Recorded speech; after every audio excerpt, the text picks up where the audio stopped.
scrub the spot, get the club to pop. When I come up with the crop, gotta love it or not. I'm hot from the hop to the scrub the spot, get the club to pop. When I come up with the scrub the spot, get the club to pop. When I come up with the scrub the spot, get the club to pop. When I come up with the scrub the spot, get the club to pop. When I come up with everybody, we do it. Everybody, we do it.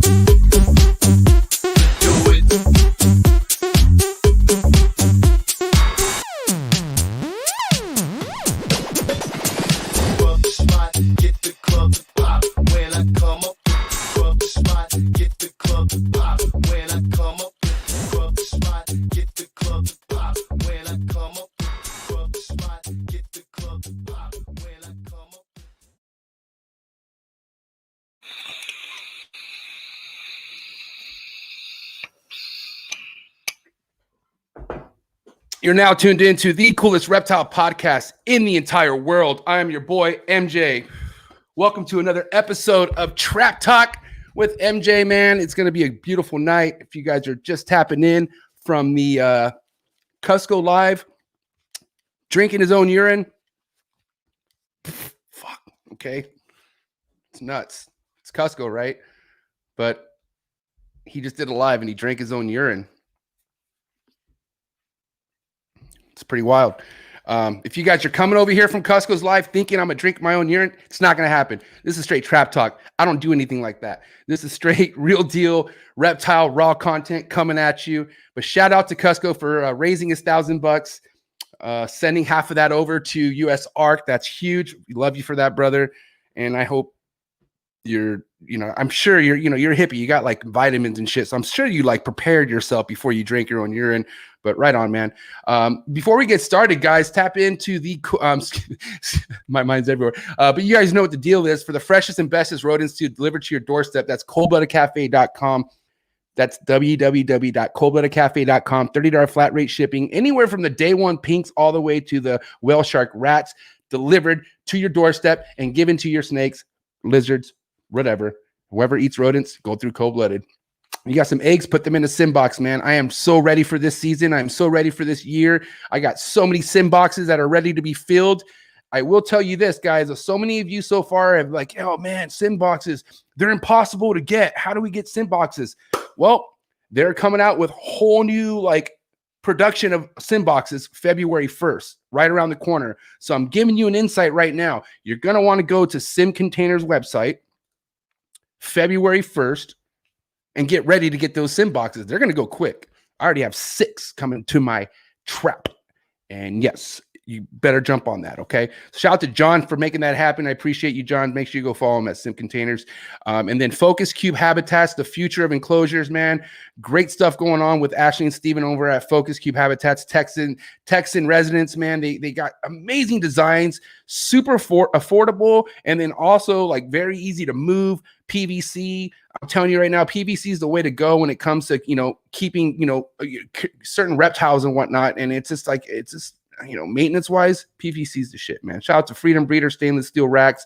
Shout out to Jesse, all the Freedom Breeder crew, man, doing big things. If you got a Freedom Breeder rack, you know what the deal is, man. And then I want to say, did I not upload this yet? Hold on one second.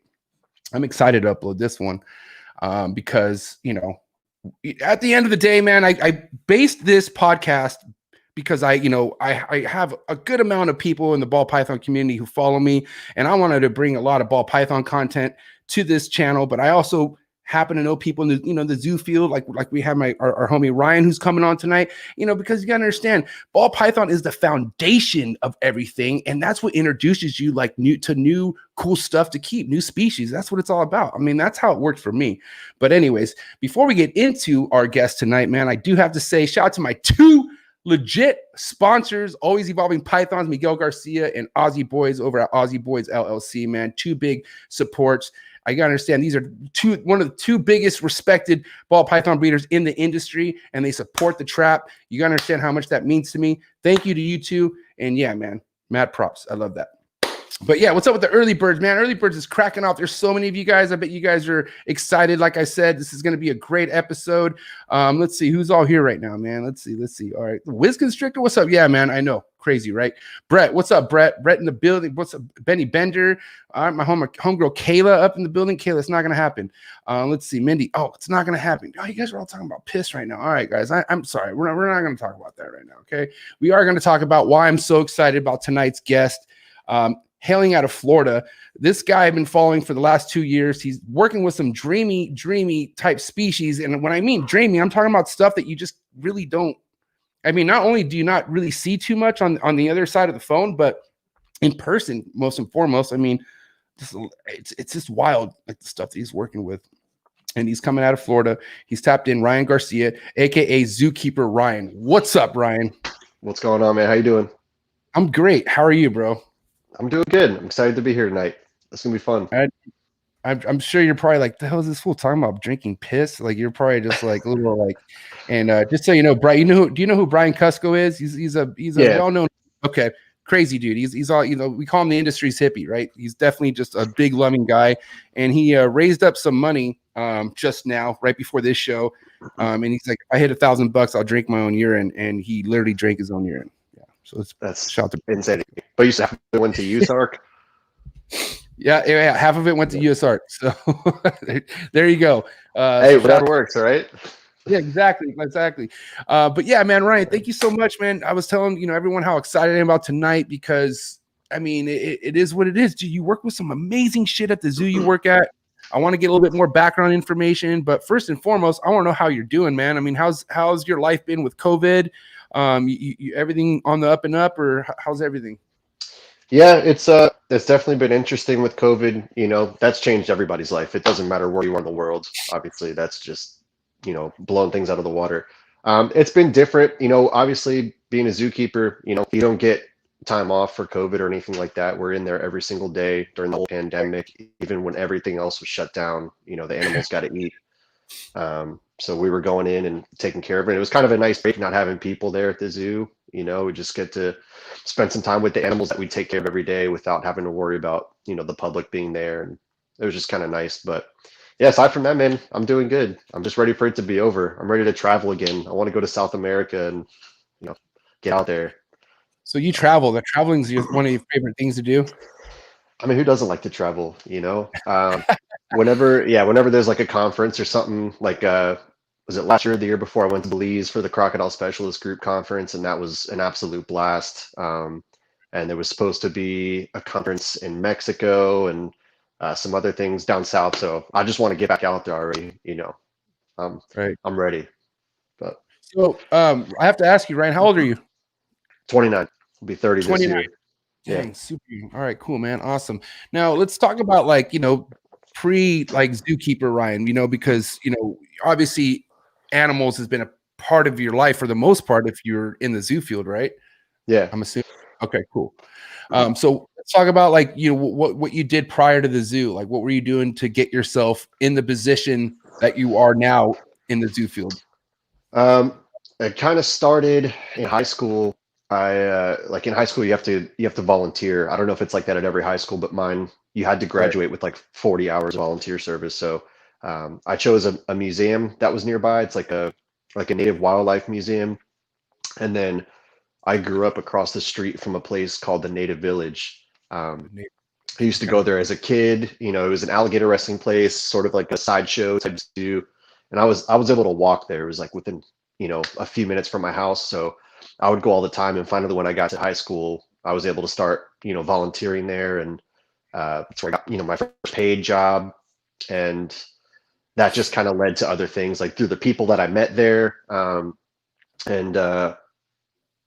of the, just basically through the people that I met there is how I got the other jobs. So it was other alligator wrestling places and doing venomous snake shows and kissing cobras and, stupid stuff like that. And then just through a conference one day, I just met some people from the zoo, and I hit it off with them, and we talked, and they ended up helping me get an internship at the zoo, and that just turned into a keeper job years later. Um, but yeah, mostly just small wildlife places here in South Florida. There's, a ton of them. I don't know if you've ever been down here to Miami or South Florida, but everywhere No, you go, I will be. So I just got my plane tickets and shit. Me and my wife are flying down Okay. into Miami for the first time, bro. I've never been to Florida, and I've been dying to go to Florida, bro. And because of this industry, I've met really cool people like yourself. I'm not gonna lie, you might. I mean, nothing against all my homies, but with what you work with and keep, you are by far the coolest because Komodo dragons. Anyways, no, but yeah, dude, I'm so stoked to be going to Florida. You have no idea. So I'll be there. I'll be there in May for sure. In May. Okay. Yeah, I'm actually flying Yeah. out to Arizona in May to do a conference and something there. But I should be around for most of it. So hopefully we'll cross paths. There's 100 other people down here that you should definitely meet up with and check out. But that's it. Yeah. South Florida is like, the animal central, aside from Texas and a few other places, like this is where it's at. And so, I sort of met the right people and just, kept pushing until I got to where I am now. Yeah, it seems like you got dealt cards, but you did the right thing with them each time. Like for instance, you knew what you lived across the street from, right? So you Right. made it to where you'd walk across the street and do as much time as you did over there. And I don't know, you always knew what you wanted. It seems like for a while, I mean, animals does that to you, right? Like they kind of like Yeah. if you know, like that's why. When I first got introduced to animals, I was so young, but like I'm talking about to the side, like where exotics, like my uncle kept a lot of crazy exotic animals, and it was kind of shocking, but I liked it, like because I loved animals. But then Yeah. that kind of shock kind of didn't happen to me until I got into animals again, like recently in the last 4 years. But now, like the way I'm into them as an adult, like bro, I'm just so connected. Like it's Yeah. ridiculous. Like it's like my vision's clear what I want to do for the rest of my life. Like it's set. That's awesome. Some people never have that, Yeah, and that's why I felt lucky since I was a kid. Like I always knew, it was going to be animals no matter what. I didn't know exactly what I was going to do with animals. It was going to be animals, and it was cool to be able to try out places like in high school when you're in those developmental years of your life. Like, is this something that I really want to dedicate the rest of my life to? Because some people will say they love animals all day long, and when they actually go and take care of animals, it's like nothing like they thought it would be. And it was, but the thing is, like, I got to try out different things, and I realized, alligator wrestling and cobra kissing is just not the career that I want to pursue. I wanted to do something that was more, like devoted towards conservation and, things like that. So you get to see. Wait. You're not into cobra kissing, bro. I gotta end this podcast, bro. I'm sorry. It's a big part of my past. I'll never stay quiet about that. It was a huge part of my past. Bro. That's so Florida. That is so Florida, bro. Like Florida, it's like, because you gotta understand, like, it's the last few podcasts I've had with the big topic has been venomous free handling. You know what I mean? Like where you've had one side of it saying, oh, it's destroying the hobby, like, fucking idiots, blah, blah, blah, right? And then you have the other side who's like, dude, I'm not fucking bothering people. Let me live my life. I'm from Florida. You know what I mean? So, and at the end of the day, bro, it's like, there's places of California where a lot of people ride dirt bikes because like that's just the nature. Like, and I'm talking about getting hurt, like just fucking themselves up. You know what I mean? And it's just because it's the nature of what you do. And I don't know, like, I just feel like Florida reptile keepers, for one, like, they're brought into it at such a young age, and it's everywhere around them. So it's kind of like it's really not normal. It's really not normal to be free handling, I guess. But I mean, I don't know. What's your quick take on that? Like, I mean, I got to hear it from someone else who's in the zoo field. Obviously, as someone who's been on both sides of the fence, like, I struggle with it a little bit. I grew up watching that. Like, that was the way that I saw people handling always. And so, to me, that's what I wanted to do. And there's nothing like holding, a king cobra or a gaboon or something like that, and just really like tuning into that animal. It's an amazing feeling, but at the same time, you kind of have to think about the consequences of it, which obviously one is a bite, and some people are okay with taking a bite for themselves, but then, it comes down to like the governing authorities, like Florida Fish and Wildlife Commission, You know, after a certain amount of people get bit, you know, because of a handling method that could be a little bit different or safer, then rules start happening that make it more difficult for the people that are, you know, keeping animals a little bit more responsibly. Does that make sense? So it just doesn't make things easier, is what you're saying. It doesn't make things easier. It just gives FWC more ammunition to fire at us, you know, and to sort of pigeonhole us towards, you know, maybe not having venomous licenses at all. You know, they could outright ban venomous if they really comes down to it. You know, if enough people get hurt. So now at like this age, after I'd already done all that stuff and I had my fun with it. Now I'm like, all right, well, let me sit back, you know, and not do that stuff so that I don't hurt the hobby, you know, for the rest of the people that are keeping down here. It's just one of those things, you know, people are going to do it and, you know, that's cool. I don't go, you know, on my Instagram and say, hey, you know, quit free handling or don't do that. You know, you're going to do what you're going to do. And the people that do it, they love it. You can't stop it. Like, you can't stop someone from free handling when that's like their way of being. Like, that's like low key their life. Like, you know, and some people live it.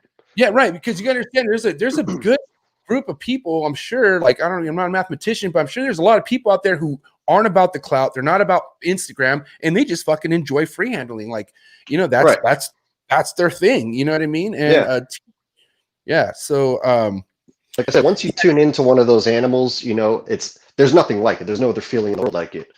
And so I get it from that side. It's just, you know, we want to continue to keep as many venomous species as we can. We don't want it to be regulated any harder than it is. You know, it's just been getting tougher and tougher every year with escapes and bites and all sorts of stuff like that. So, you know, if you do it, maybe just, you know, do it on your own time and maybe don't post as much or something like that. You know, if you do it because you really love it, just do it, you know. Period. Yeah. That's what I think, and I feel like, you know, we're at a place in you know, us humans with keeping animals are in a time where we should be evolved from having to just pick something up with our hands. You know what I mean? It's kind of like, why do we have frozen thawed rats? You know what I mean? Because it's just it's an evolution of us feeding to the animals, and you know, it's all about the future too, man. Like the kids, you know what I mean? Like, you gotta, you know, YouTube. You kids could watch anything on here, you know what I mean? And fucking, you know, I don't know. At the end of the day, I just do know that whoever it is that is comfortable putting themselves out there or just free handling an animal that's fucking venomous that could fuck them up, that's them, you know, like that's them. And I don't think anyone should chase it to be anyone else but themselves. And yeah, I mean, that's it, you know. At the end of the day, like you fuck, it's not going to stop anyone from yeah, people are going to do what they want, man. But you did bring up a good point, just, you know, real quick to touch on it, is nowadays with social media, there's millions of people that are watching these videos. And some of them are, you know, young reptile enthusiasts that are going to be just like me and grow up thinking like this is the way you do it. And I think we've reached a point where, you know, maybe we want to shape kids in a different direction, you know, just because things are getting crazy out there now. But things are getting crazy. And they're not calming down anytime soon. Just as crazy. All right, man. So let's talk about you graduating high school. So you get out of high school. You right away. Did you go to college or anything, or what'd you do after high school? I did like a year and a half, and it just wasn't for me, you know. And I pretty much promised myself, I was like, I'm gonna make this work without college, like one way or another. And so I just went hard for it. You know, there was times where I was working 7 days a week, like 3 different animal jobs. Just, you know, making as many contacts as I could, just, you know, showing up early, staying late, you know, busting my butt just to try to, you know, make a name for myself. And respect. And it paid off, you know. Like if you show up to work and, you know, you grind hard, like people will notice that and you'll step up eventually. You know, the zookeeping field is pretty tough nowadays. Like it really does require a degree and a lot of knowledge and experience, but like to me, experience was way more important than, you know, a piece of paper. And I just made sure that I just went all out for it, you know, and made it happen. Yeah, man.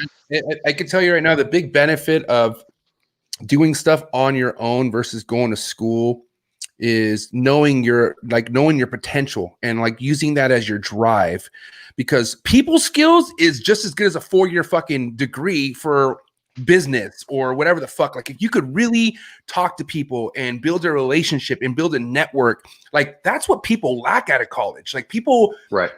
they hit the books, they know what they're doing, they pay all this money or, you know, even a fucking scholarship, and they get out and they're like, well, now what? You know, and then they expect a job that's going to pay them 6 figures without building or doing any kind of networking, without having an intern anywhere. And, you know, next thing you know, they're like, when you got to understand, when people get out of school, you have to build credibility in a job that's not really fun to do. Like you're not like, where's the passion in it? Like, you know what I mean? Like I've had other jobs. I worked in the wireless industry for 10 plus years. The only passion I had was a paycheck. And you know what I mean? And, you know, I never really had like a desire to really do something to perfection until I got into animals, because the way I fucking love it. Like I love this shit. And that's what people need to seek more, is what is it that they love to do? You know what I mean? Right. But yeah, but at the end of the day, there's no way I could have done this in my early 20s. Like, no way. Like, I mean, the reason why I'm at where I'm at is because all the fucking mistakes and money I wasted and everything else. You know what I mean? So other people just got to go through it. You know what I mean? Like they just got to go through life. So it's good that you really like kind of saved yourself, you know, a lot of headache as far as like, what am I going to do with my life? You know, like burning through years of your life to figure out what you're doing. But you've been doing what been doing since day out of high school, which I commend you for. But it's also makes sense because the animals you work with, like it's about the animals. You know what I mean? Like that's it changes everything, right? So the name of the zoo you work at is Zoo Miami. Zoo Miami, big as well-known Zoo Miami. And your position there is? Technically, it's Animal Care Specialist 2, which is basically just fancy word for a keeper. Yeah, second level keeper, I guess. It's like right under supervisor level. So, yeah, we're one of the top 10 zoos in the country. We're a massive zoo. You know, we have everything you could possibly imagine. You do in terms of species. Yeah, we have a lot of stuff. Hopefully you'll have a chance to visit once you're down here in May. I don't know. Yeah, so I'll be there. I'll be there the 20th through the 24th is like my actual days down there. So hopefully it works. Yeah, I'll be there because I'll be in Arizona like the first week of May or something like that. So I'll be back by then. Yeah. Okay, cool. So we're going to talk about all the wild shit you keep at your zoo, because I mean when we say wild, I mean like straight wildlife stuff. And like this is the picture I was talking about. Like, bro, what the fuck? Like that's insane. What is he eating? So that was at home. But that's a water monitor eating a Similis. That's just a spiny-tailed iguana. Got it. Okay. Now I do know that those are invasive and stuff like that in your area. So you have to put those down in a sense, correct? Technically, yeah, that one actually happened to get caught by someone's dog. It was hanging out by their pool. The dog got out and got it and killed it. And so they were like, "Hey, do you want this?" And I was like, "Oh, yeah, I'll take it." And clean the skull up and made use of the body for the water monitor. She loved it. That's so neat, man. So you said you don't live too far from the zoo when we talked earlier. So you live about 15 minutes from the Miami Zoo. And then with the animals you keep at home, like how big is the collection you keep at your actual house? I mean, there's probably over 100 animals here. It's a lot of snakes, horses, monitors, iguanas, chameleons, everything. There's a ton of stuff here. Now, what you keep at home is just collecting purposes, or do you breed, or like what's the mission with keeping animals at home? Yeah, I mean, a lot of it is just pets, and probably a third of it is breeding. There's rhino rats in the back that I breed, and Barons racers, and gosh, I can't even keep track of what else I have. Those are the two main ones that I like to breed. I obviously, if you followed my page, I'm into rhino rats and the Barons racers, and those are my big things. Eyelash viper is another thing that I really love, and they just breed, super easily. So yeah, those are probably the only things that we breed. The redfoots and the sulcatas, they breed, but we usually just get eggs out because there's, absolutely butt tons of sulcatas and redfoots. There's no need for any more of those. But yeah, the rest are just pets, man. We just enjoy having different animals, and they fall into your lap down here. People get animals all the time, and then it's like, hey, we don't want to take care of this anymore, and we'll take a lot of that stuff in. That's so unfortunate because it does happen quite a bit, and all the everywhere, time. everywhere too. You know what I mean? That's why it's like, damn, Yeah. like that's the first thing that crossed my mind to, like, even with ball pythons, whatever I breed, I don't want to be a mass producer of anything. Like, I'm very select. I know, like, I'm making sure if this is what I want to breed, I'm either going to want to keep most of it or maybe sell one or two Right. to like a friend. Like, I don't want to have to use a website to sell my stuff. You know what I mean? And I would say I've been real lucky last 2 years. Instagram, I've been able to sell anything I've had to sell. I've been able to sell on Instagram to people who've been following me and I actually talk to and stuff. And I think Right. that's sick. That's what keeps it fun. Will I ever stay like that lucky with it? Probably not, because I will plan on. I mean, I am growing. No matter what I say, I'm still growing. Like, I can't say I'm not growing. I am. I'm just not trying to get to that 200, 300 clutch level. You know what I mean? Like, Right. I want to make it fun, and to each their own. I give props. I mean, there's people I bring on this show who are at that production rate, and it's like, fuck, dude, that must be nuts. Like 200 clutches, 300 clutches. It's a lot, man. That's insane. Like, Yeah, it's crazy, man. let's talk about what is it? How familiar are you with the breeding stuff that goes on at the Miami Zoo? It depends on the area. I don't know much about like our hoof stock programs or anything like that, but the other programs I'm pretty familiar with. Yeah. Right. So, like, go ahead. Trying to think of what we're actively breeding. We obviously, we have a lot of animals species wise in the zoo, and our zoo is known as a hoof stock and bird zoo. So we breed a lot of hoof stock. We breed a lot of endangered species of birds. And we typically only breed species that are SSP, which is species survival plan.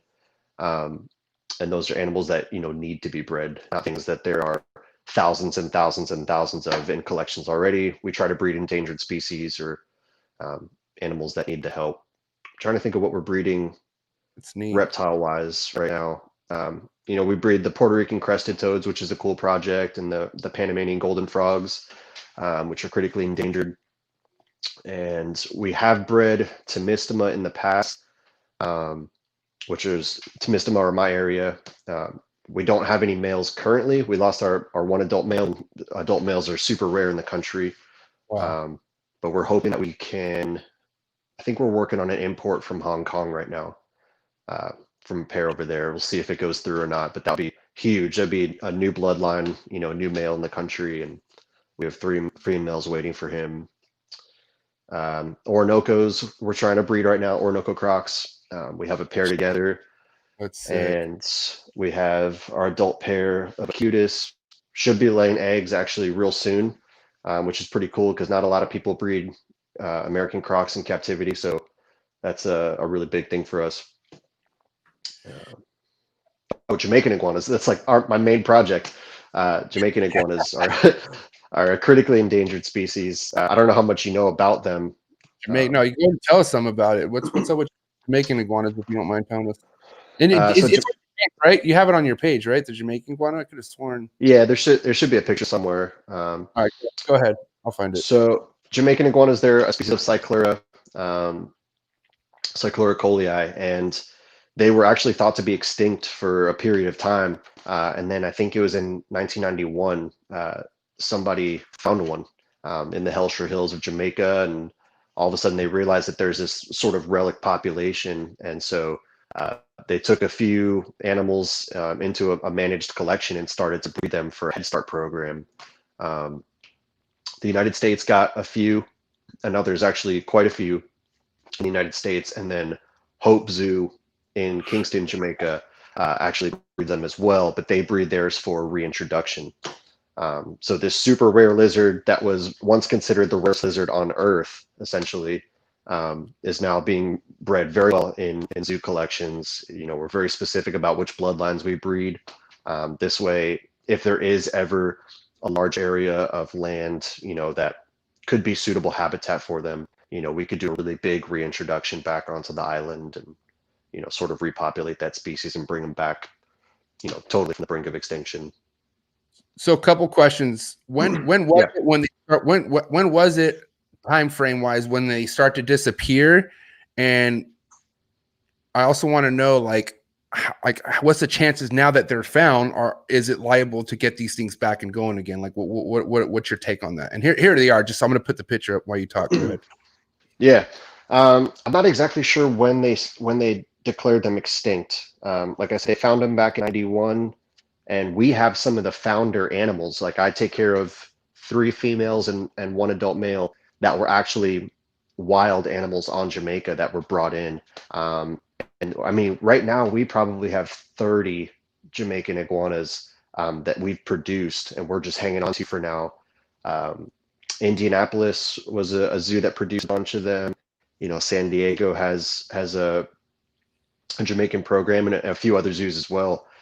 So we're really doing it. You know, Hope Zoo is really having great luck. They're actually reintroducing it back into the habitat, and there are a few islands off of Jamaica that they're also trying to rid of invasive rats right now, so that they can then put more Jamaican iguanas on these islands without the fear that rats are going to eat the eggs or anything like that. So it's actually a really successful program, and I really am optimistic about the future of these guys. I think we're really gonna help the species out.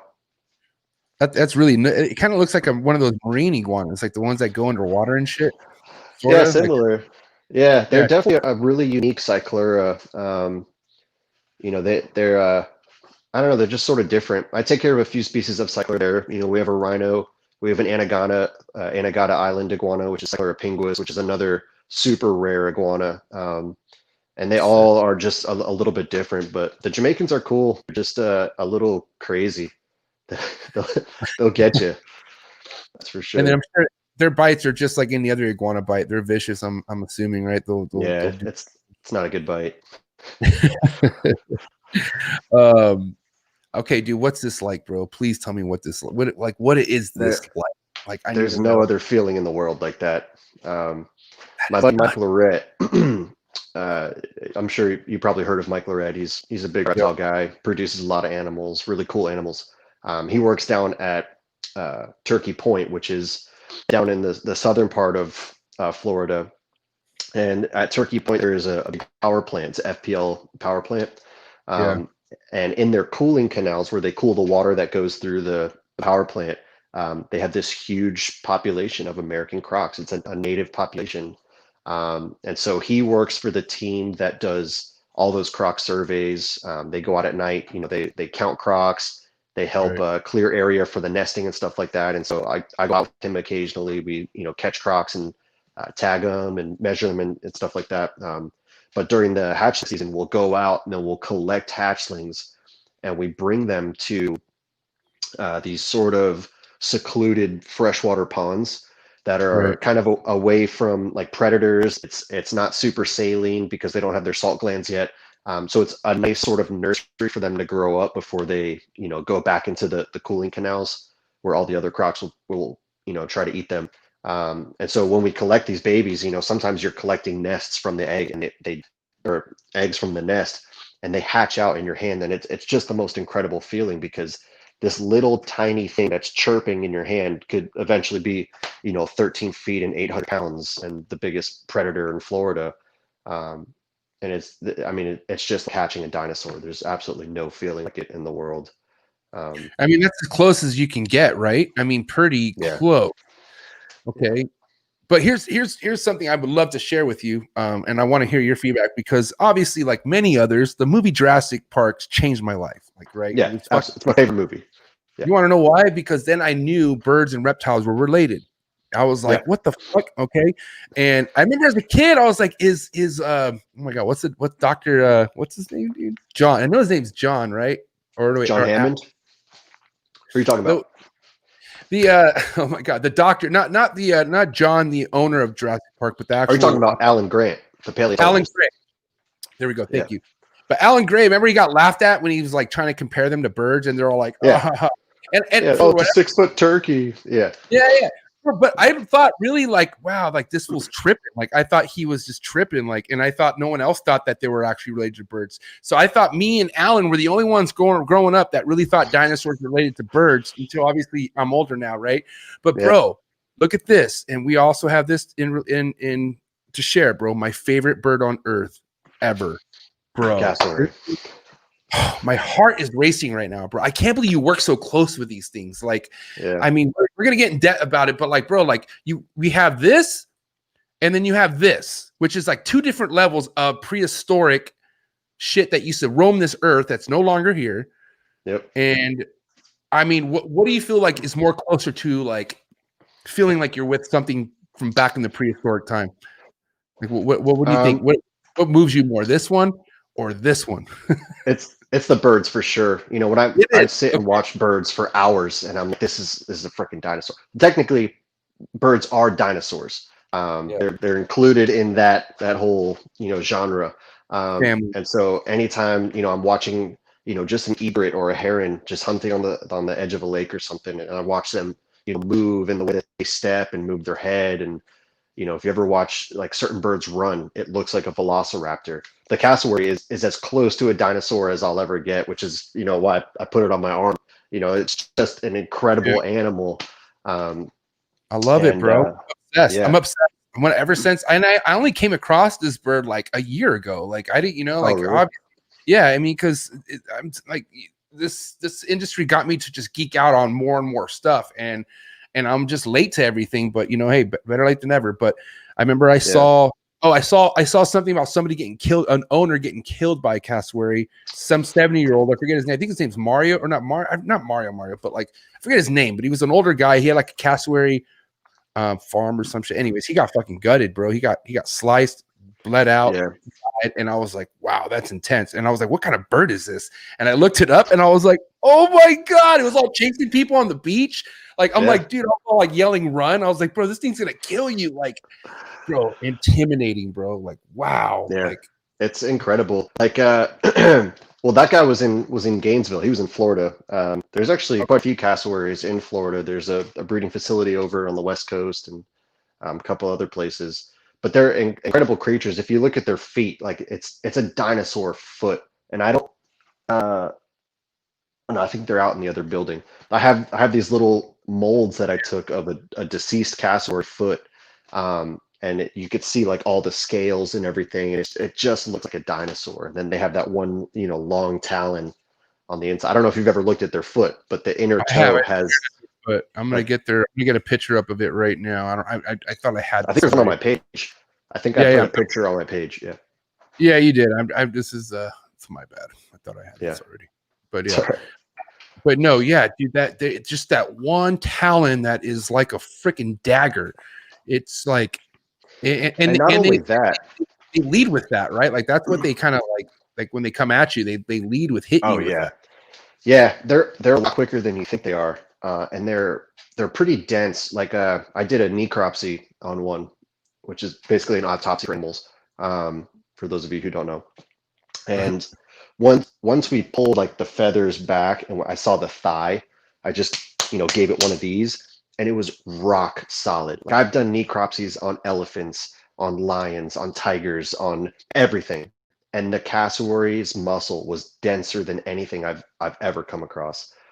It was absolutely incredible. And so that they're incredibly strong animals. But we had an incident where she had kicked a fence and broke a lock off of like a steel fence. And so it just shows you how absolutely powerful those creatures are. This is what we're working with. This is what we're working with right here. Yeah, there it is. Yep. Is this girl alive, right? This one's alive, right? You're just working on her, or did this one pass away? That's during the necropsy. Okay, got it. Wow, bro. Yeah. Look at this. I couldn't get close to her feet like that when she was alive. Yeah, I was gonna say you'd be a done deal. Like you'd be sliced up. You'd be done for. I mean, because if you look, like, I mean, it's kind of rounded, like it's not sharp, but the way how powerful it comes at you, it slices you up, like right, because or is that really sharp? Well, actually, so the bottom has two edges that go along the sides. You can't see it from this angle, but if you looked at the bottom of it, there's two like pretty much blade edges on the bottom. God.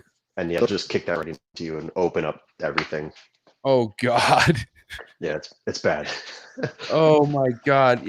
But what's crazy? It's like, as bad as that is, like intimidating, it makes me want to be around it even more, just because I'm it's just nuts. Like you don't see stuff like that ever. Like look at that foot. Like if you never knew we were talking about a bird and we just showed this picture, you would have been like, what the fuck is that? Right.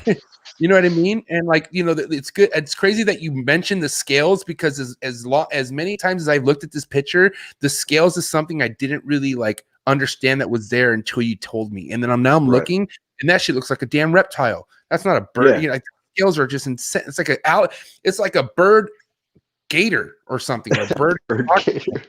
Yeah. Yeah. Like if you remember like Jurassic Park in when it's raining and the T-Rex is, attacking the vehicles and he puts his foot in the mud and you Yes. just see like all the scales, like that's what it reminds you of. It's totally prehistoric. It's an incredible animal. So do you guys breed those? We don't. We actually just have one now. We have one young male. He's only like this tall right now. Okay. So he's growing up in the back, and then he'll make his way onto exhibit, and he'll just be, by himself. There's other places that breed them and work with them. That's not one of our programs. I'm sorry. Did you say how the female passed away? I don't know. I'm just curious on how. I can't remember if you said like. We had complications during like a routine procedure.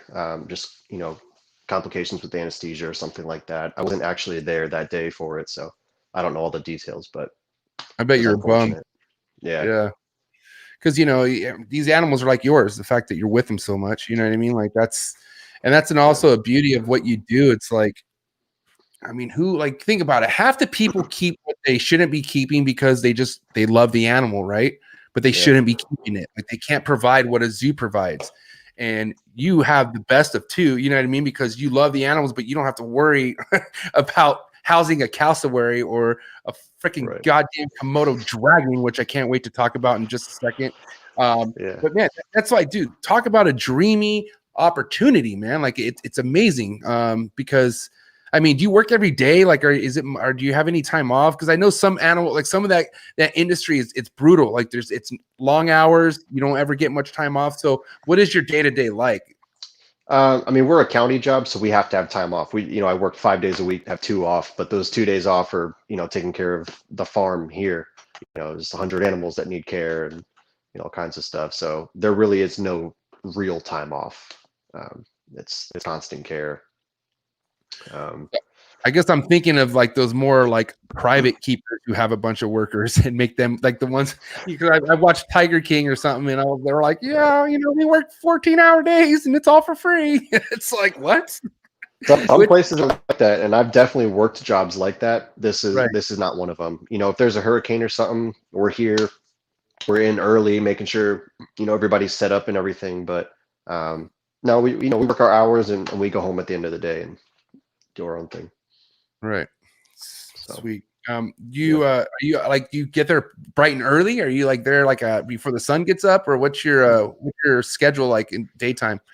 Yeah, so we have like the keeper staff. I mean, there's about like 90 keepers at the zoo, and we're like staggered. So some of us get in it depends on what department. It could be 6, could be 7, could be 8, could be 9, and then the nutrition staff, they get in at like 4 or 5 to prepare diets every morning.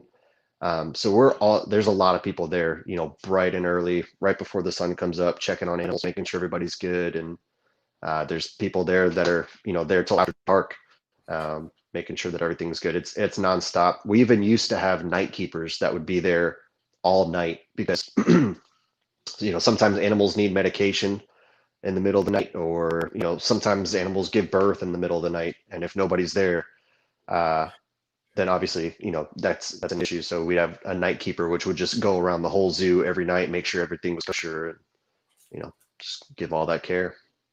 Yeah, because I'm sure there's shit that you guys just don't want to miss out on, or like, I mean, so much important stuff that's being worked on at that zoo. And that makes sense why you'd have someone there 24 hours a day, keeping an eye on stuff. Right. And I'm sure someone's on call too. Like if something does hit the fan, right? There's always a protocol, especially at a zoo. Always. Yeah. Yeah. There's always somebody on call. We have different teams. There's like our DART team, which is our dangerous animal response team. They're pretty much always on call, especially during hurricanes. Like we'll have a ride out team this way in case something happens, at the zoo during the hurricane, the walls of the elephant enclosure fall down or something. At least there's somebody there that can do something about it before, those animals go walking through Miami or something like that. There's always somebody there, always somebody with a plan, always somebody ready for anything that could possibly happen. I mean, nobody wants that to happen, but No. I feel like if that were to come out in the news, people wouldn't be surprised. Like it's fucking. Yeah. And But I mean, obviously, like zoos have been around forever, so those things used to happen, and that's why we have the system that we have today, is because we know that these things can happen, we know how they happen, and we know how to prevent them now, from happening. yeah, man. I mean, every zoo learns off each other. You know what I mean? I'm sure there's like fucking people, like you said, years and years of experience in preparation to make sure. I mean, basically, you guys are ready for anything. Like that's basically what anything, right? Yeah. Fuck, nuts. Now, when we talk about like certain projects, like for instance, the Jamaican iguana, right, is something that you specifically work with.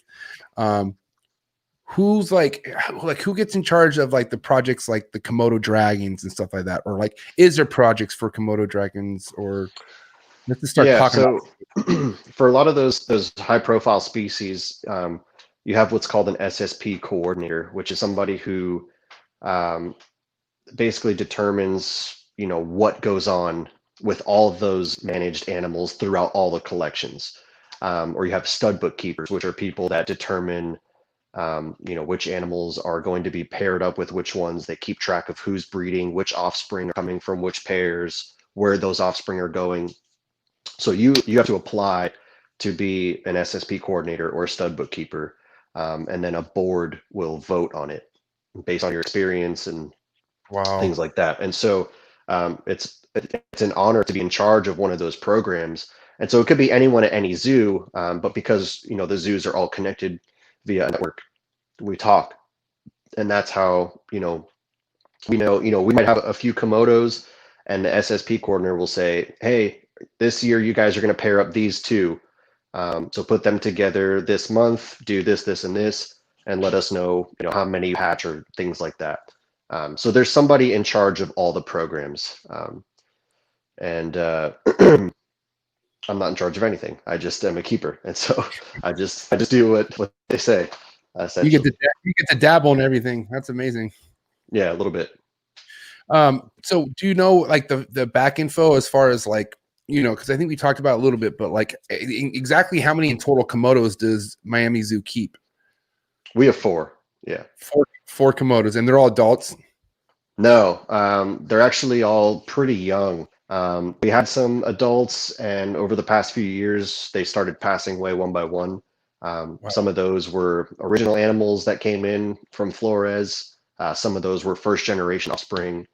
So all those older animals had just started passing away, and we have the next generation growing up. So the one that you were showing in those 2 pictures, that's currently my largest animal. And this is second generation, or this was actually bred here? She was bred in LA at LA Zoo. Okay. And then she went to Dallas, and then she came to us. Okay. And so let's talk about the behaviors and stuff like that. Because I mean, dude, you look like you just got it down. Like, you know what I mean? Monitor people isn't like, I feel like you have to be chosen for that. Like, you got to be born a monitor person. Like, you just got to know how to be with them. You got to be relaxed. Like, it's just like, I feel like, I have a lot to learn. You know what I mean? Because one, don't want to be with the monitors tense. You got to be relaxed, and you got to trust. That's how that trust building starts, right? But with the Komodo and stuff like that, like I want to know like the monitor experience you have, and then what it's like, having to work with a monitor like a Komodo, like the king of kings. Yeah, just like anybody else, I've worked with a bunch of monitors over the years. The animals that I've had, or animals that have been at the places that I've worked at, usually they're misunderstood animals. Like at the village, we would always get wild caught Nile monitors from Florida. Like, we have a population of Nile monitors wild here, and FWC or whoever would bring them in, these wild ones, instead of killing them, and we'd throw them in a cage, and then people would throw food at them. So I would try to take the time to like learn how to kind of work with these animals without constantly like grabbing them to move them, things like that. Like, how can we do this where it's a little bit more peaceful for myself and the animal? Right. But like you said, like I think to be a monitor person, you just kind of have to get it. You just have to understand them, and you know, when you like watch them, you just kind of know what they're thinking just based off their body language or what they're doing. And for some reason, Komodos just came super easy to me. I just like went in with this plan in my head of how it's going to work with them, and it just kind of worked. Like I'm very relaxed with them. I watch them, and I just keep calm and let them come to me. Like I don't usually pursue them because we have a building. We have our exhibit, which is outdoors. Then we have a building with a bunch of stalls, and then all those stalls outdoor holding as well. So what I'll do is in the morning I'll just open a stall door and I'll sit on the floor and I'll just let a Komodo come out, and they'll do a lap around the building. They'll smell things, and then eventually they'll just wander over, and they'll sniff me and stuff, and we just kind of hang out. Like some people, they have this nervous energy around monitors. And Yeah. I just think, they feed off of that, and they get nervous as well. They're like, why is this person acting the way they are? Why are they posturing the way they are? Why are they uncomfortable? So I just feel like I'm always comfortable around them, even though I'm watching what they're doing and ready for anything that can happen. Um, I just try to stay as cool as possible, and I think it really pays off with them. Yeah, I just feel like they're just probably looking at you like, why are you tripping, bro? Like fucking you don't want me to Yeah. trip if you trip, you know what I mean? Fucking man, it's amazing, dude. Now with the Komodos also, like their diet, I mean, what are they eating every day? They eat every other day. What's their diet like? We feed twice a week, typically, or sometimes during the winter we'll feed a little bit less. And we just real like small meals, a little bit of everything, different rodents, birds, fish, horse meat, eggs, whatever we got, we'll just kind of throw it at them and switch it up. Some places like Zoo Tampa, they do carcass feeds only, which is basically, they'll hang something up, they'll let their Komodo gorge, and then, they won't feed them for a few weeks, which is a little bit more similar to how adult Komodos would eat in the wild. Wow. They take down something big, they fit as much as they can, and then, they spend the next few weeks digesting and just kind of hanging out, all lazy. And their Komodos are beautiful. Our Komodos are really good shape as well. I think as long as you don't try to power feed them. I think like the original Komodos that came in, people just wanted these big monsters on exhibit, and so they would just feed them and feed them and feed them. And maybe they Right. thought like if they were fat, like they wouldn't be as dangerous, and so they would just pump them full of food. But that's obviously Bone ter- Yeah. terrible for the animals. Their spines were suffering and joints and things like that. So I think a lot of zoos have caught on where it's like, okay, let's slow down. Let's do small meals often, or we could do the carcass feed thing, and make them work for the food. Like I post a lot of videos on my story. I don't know if I post many on my page, where I'll hang things off of like a wire, like a cable or something like that. Yeah, exactly. And we'll Yeah. make them jump up and pull on it, and you can see her muscles in the picture. Yeah, Like she's it's ripped. really good for them. Yeah, and Look at they'll her legs. spend. Her legs are swole. Like Yeah, look at the back legs. You can see no, like the she's tricep. I don't know what that is, but geez, or like that's just like a thigh muscle. I don't know. That thing's fucking. She's ripped. yeah, quads, I guess. But yeah, she's shredded.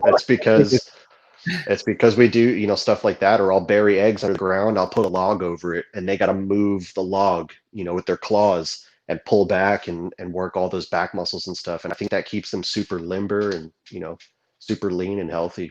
And they love it. They have a blast doing that stuff. No Komodo just wants to walk in and eat from a pile on the floor. They want to work at it, do stuff. So Yeah, that's not their instinct. Like they have to. They're wild. Like they're as wild. They're as wild as they come. You know what I mean? They have to go through shit. Like, and I feel like the mental state of it too, of them thinking like they have to hunt for something, is probably helping for them too. Like, you know what I mean? Like that that's it's still a hunt. You know what I mean? Even if it's a chill one, but like if you're, for instance, you see like lions and tigers be fed, and they'll even play with their food and act like they're hunting because that's just in their instinct. You know what I mean? But yeah. like you said, they don't like to just walk up to a food, eat a whole fucking plate of guts, and just say, "All right, I'm gonna go back over your 5 feet from here," and Yeah, that's no fun for them, and it's you got to keep them mentally sound. There's not all the other like stimuli that they would have in the wild, and so you got to do things that are keeping them, sharp mentally and physically. Plus, occasionally things like an iguana will fall in the exhibit, and that's like happy playtime for a Komodo. They'll they'll chase it down, they'll carry it around, they're all proud of it, all day, and that's real hunting for them. And so, as a keeper, to me, it's like, all right, have it. I'm not going to try to take it away from her. That's a lot of fun. That's great enrichment. Do your thing and enjoy it. Sweet. So, how would you? I mean, would you relate Komodos just like to any other monitor as far as behavior and like like how they eat and stuff like that? Yeah, they're pretty similar to other monitors. Brian Fry, who's the guy that has done a ton of research on Komodos and Komodo venom. I was just watching something from him the other day, and he basically says that Komodos are a branch off of lace monitor. And so if you ever look at lace monitors or work around them, they're real similar. Like the big lace monitors from certain parts of Australia, when you look at the big males and their heads have like all these, these muscles on top and the nose gets that hump, it looks a lot like a Komodo. Guess what I have hatching? Guess what I have hatching? Guess what I have hatching any day now? Are they bells? Either a lace or a bells. The eggs already bought, so I already got the eggs already bought. The eggs. It's on like month 7. It's now starting to get a little soft. So apparently this fucking thing due like any day. So every morning I'm looking for updates. My good buddy Corey at Toothless Reptile breeds late. Yeah. It's one of my good homies. He lives like 20 minutes from me. But yeah, I'm getting a baby from him, and he's like, all right. He's like, I don't know if it's a normal or a bells, but either way, it's it's yours. So I'm like, fuck. And then I'm obviously gonna get a, if I get a bells, I'll get a normal. But bro, I'm gonna be keeping lace monitors. I'm so happy you just said that. That's fucking nuts. They're basically a smaller version of a Komodo. I love lace monitors. But my personal favorite are croc monitors. I think croc monitors are just the coolest lizards. Sorry, just plugging in my charger here. You're an extreme guy, Ryan. Like which is all respectful. I mean, that's sick. Obviously, look what you do, right? But dude, croc monitors is like, oh man, they're like the real deal. Exactly the real deal. Holyfield, like that's right there is like, I don't know, man. Like I did a lot of debating because 2 years ago I was going to get a black dragon from Corey, right? And I was like, you know what? I just really felt like I was too focused on my snakes. I was just starting to get clutches, and I just really wasn't where I wanted to be with the snakes yet, right? So I waited 2 years, speed up to 2 years now. In that meantime, I've been going back from black dragon, croc, and then most recently lace monitors. And bro, dude, I respect the croc monitor too much. That can't be my first monitor. I'm telling myself. You know what I mean? No. You know what I mean? And some people are like, well, bro, it's you're kind of jumping right into getting laces. But I've been around laces. I've worked with I'm comfortable around laces. I feel good around laces, and that's why I'm going with that. And I just love them too. Man, the crocs, bro, I'm just not ready. They're a whole nother ball game, man. I would be way more cautious around a croc monitor than a Komodo. Like it's just a different animal. They have a different mindset than other monitors. And I'm going to agree with you. Like that's definitely not a beginner monitor. Even laces, I wouldn't, suggest, but if you've been around them, you feel comfortable, you know better than anybody else what your comfortability level it is. So that's cool. But like a croc is definitely not a first time monitor. And the thing is, like, once that thing is 8-9 feet long, like it's gonna be a force to be reckoned with, and you're gonna need a huge habitat. Like Toothless has those big beautiful habitats that he built. Like they're huge. That's what everybody should strive for when they're keeping big monitors like that. Croc monitors are really arboreal. They need a lot of space, and I think that would be the key to keeping them successfully and making sure that they're happy is big, beautiful habitats for animals like that. Yeah, every time I go over to Corey's, his I think he has 3 crocs or 2, I don't know, but either way, the biggest crocs he has are at the very, very, very top of the 18th floor, basking in the sun, just like, and they don't even look stressed. They're sleeping. They're just like knocked out, and I'm like, damn, they're living the life. You know what I mean? Like, they just like that vibe to be super high up. I just can't imagine an 8-foot one in the wild like that on top of a tree, like. Because they would get higher than that. Where are they located? Like where can you find a croc monitor at? They're in Indonesian islands. They're kind of all over the place. Yeah, there's a few different places that they occur, and they actually look different on different islands, which is kind of cool. Like there might be something there that needs a little bit more research. But they would go even higher than 18 feet. They'll go as high as they can, you know, and I think that's the key. Like somebody would be like, "Oh yeah, man, I built this badass enclosure. It's 6 by 6 by 6 for my croc monitor." And I'm like, "Well, your croc monitor is 8 feet long. You know, like that's a good raise. it's Like, yeah, you got to step it up. You know, that's a good first. Yeah, for the first year, that's awesome. But fuck it, right after that, yeah. Okay, let me ask you about this. Okay, socializing monitors, right? Because that's you know, I feel like that's something you could establish at a young age, you know, right off the bat, right? But what's your take as far as putting a hatchling in something more on the smaller side versus the bigger side, right? Like what route have you seen that works better socializing a hatchling? Them in something bigger or smaller? Smaller for me, you know, with something like that. You know, you want them to feel secure and you want it to be easy, you know, when you go to take them out, because you don't want the experience to be you chasing this thing around a big enclosure trying to get it out just so you can, you know, sit with it on the couch and hang out with it. So if it's in something smaller, it's going to feel a little bit more secure, because as a hatchling, they're going to be up in the trees in, you know, a tiny little hole, and hiding most of the time. And so having something a little bit smaller, more secure, that's going to be better for everybody. My big thing with monitor, this is a personal preference, some people might not agree, is in terms of training is not using food. I think that's a huge mistake that some people make. Maybe it works for some people, but for me, I think food just introduces a factor that you could totally eliminate. And so if you can work on, you know, bonding with your animal, not by like calling it out onto your arm with a chick or something like that, I think that's a better way to do it. Have a small enclosure, you know, go in, scoop them up gently, spend as much time as you can with them. And then, you know, you can tongue feed them and everything, but when it comes time for handling, I would say no food involved. And again, that's personal preference, because I've seen different situations where food was involved and it turned a little bit messy. So if you can eliminate the scent factor, you know, you know, that chase factor where they want to go for movement, I think you're going to play it a little bit safer. Well, I mean, it makes sense. Like, who the hell like tames their snake down with a rat in their hand? You know what I mean? Or like food, like that. Like that's the wrong kind of thing, right? When it comes to like other animals, like a parrot, you know, you might offer it a peanut to step up onto your hand or something like that, you know, and then you reward it, you reinforce it with that peanut once it steps up nicely. Or you have, you know, a dog, when you're training a dog to sit or to come with you, you have a little, you know, few treats in your hand, you give it to them every time they do something good. So I get that mentality. I just think with monitors, it's too dangerous. And so if you can do it just by, you know, social, because they'll learn your face, like 100%, they will learn who you are, and they will differentiate between you and the stranger that walks into the room, or somebody else that doesn't take care of them as often. So you can do it just based off facial recognition and just by spending a lot of good quality time with them. I don't think you need to involve food at all. That makes a lot of sense, and that actually, yeah, that would actually create a lot of like stress off your end for one thing, because you know what's one. I mean, if you see a monitor go after food, it's scary. Like their mouth is wide open, and they. Yeah. I mean, I'll take back what I said. I've had a monitor before. My first monitor was a Nile monitor. Holy shit, that was fun. Yeah, right.